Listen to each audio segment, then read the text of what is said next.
Have you ever noticed that truly powerful people never talk about their grievances, while those who stay in the same place always complain about their grievances?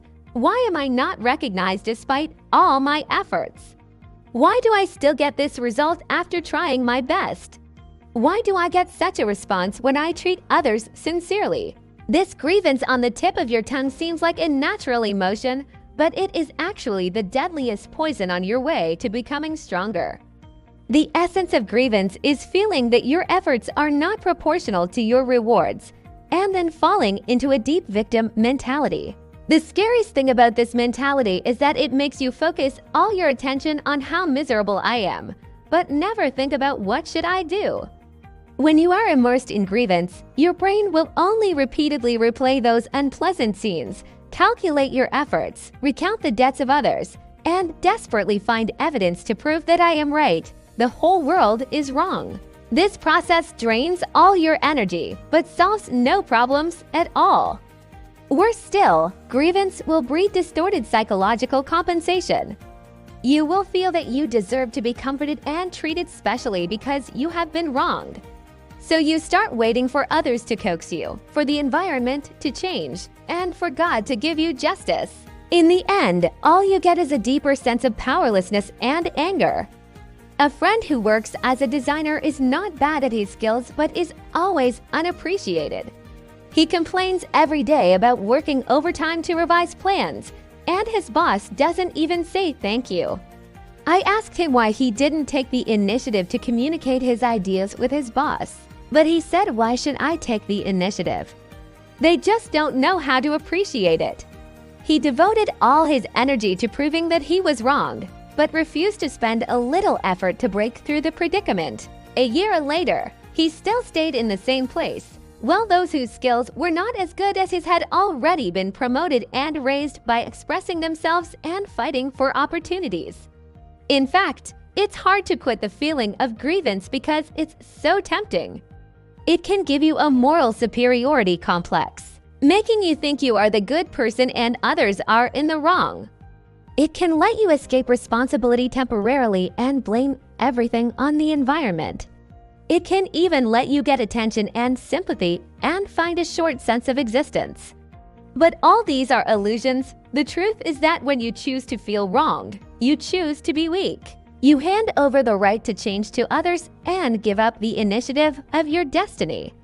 I have also experienced such a stage myself. When I first started doing self-media, the content I wrote with all my heart had a poor readership. I was full of grievance, thinking it was the platform algorithm's fault and the reader's poor taste. I wasted 2 months in this emotion, checking data and getting angry every day. Until one day I suddenly realized, what was I waiting for? Waiting for the platform to send traffic, waiting for readers to come to their senses. This is just self-deception. Since then, I have completely quit the feeling of grievance, started to study popular content, learn topic selection skills, and actively promote my works. In 3 months, my fans grew from a few hundred to 30,000, and half a year later, I resigned and became a full-time creator. The core of this change is just changing why do and others recognize me to how can I do better. A single word difference makes a world of difference. Quitting the feeling of grievance doesn't mean making you cold-blooded, but letting you transform the consumption of emotions into the power of action. You can still have emotions and feel unfair, but you must never stay in the same place. You need to quickly jump from how miserable I am to what should I do.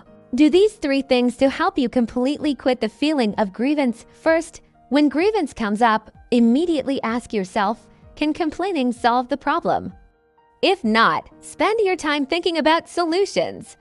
Even a small step is 100 times better than complaining in place. Second, stop telling others about your grievances. Every time you say it, you are strengthening the victim cognition once. What you need is not sympathy, but change. Talk to people who can give you advice and push you to act, not those who only complain with you. Third, establish a result-oriented mindset.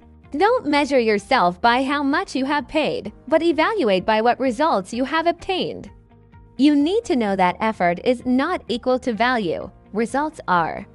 Truly powerful people have not only encountered unfairness and been let down, but they never let themselves be trapped in grievance. They will adjust quickly and find ways to move forward, because they clearly know that grievance is the fig leaf of the weak and action is the path of the strong. If you want to become stronger, start by quitting the feeling of grievance. Stop asking why me and start asking what can I do? Stop waiting for others to give you justice and start creating results by yourself. The world will never show mercy to you because you are wrong, but it will look at you with new eyes because you are strong. Stop feeling wrong and become stronger.